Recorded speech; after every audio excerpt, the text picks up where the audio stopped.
Hi, good afternoon. I promised I'd do a three-part series on the reasons to vote West Windsor Resident Association. Part one was yesterday in the garden. Now I'm out in Sutherland Grange having a walk with the dogs. If they start woofing, excuse them.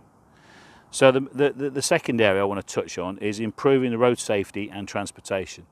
The buses, we've got a survey out on that at the moment, so people are filling that in. We're getting a bunch of people filling that in, so we'll be able to collate that information. But just talking to people on the doorsteps up Vale Road, up Wolf Lane, they're saying that they're struggling in terms of getting easy access to buses, so they're hopping on in taxis instead to get up to across the Slough to the hospital and Heatherwood, etc. There he goes. Shush, shush, shush, shush, Mr. Magoo. Shush, shush, shush, shush. So the second aspect on that is looking at increasing the number of community wardens, so people feel that little bit safer. We haven't got enough police. We can't get enough police, but community wardens, we could have more of those, or we could budget for more of those, so that people feel that little bit safer. Why not?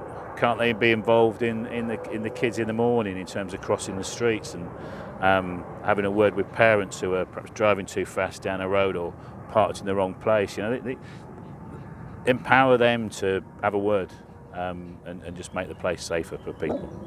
We need perhaps more street lighting up at Osgood Park and places like that where people want to walk the dogs at night. In the winter you want to take the dog out to do the necessary and you want to be able to pick it up. Well, if you can't see it, how can you pick it up? So that would help. And the CCTV, because I'm hearing lots of stories of drug dealing going on around the place, and if you've got CCTV, then that can put people off, because the police can actually respond in real time when they see something going on, rather than doing their sort of evening patrol at a certain time that everybody knows when it's going to happen. That's all a bit bonkers. And improving the roads and the pavements. Well, I saw one of the Tory things that they pushed out was filling potholes within 24 hours. I mean, why make such a claim which is impossible to do?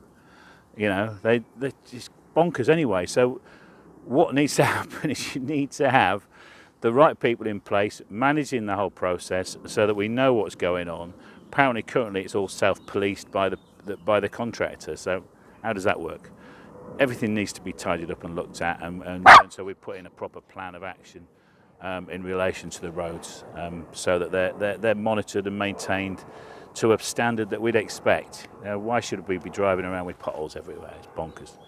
Anyway, so that's part two. So I'll bring you part three tomorrow, or perhaps later today, because I'm in the mood to do something fun tomorrow, but I haven't quite worked out what's what. Anyway, more dogs coming, so I'm out of here. Speak soon.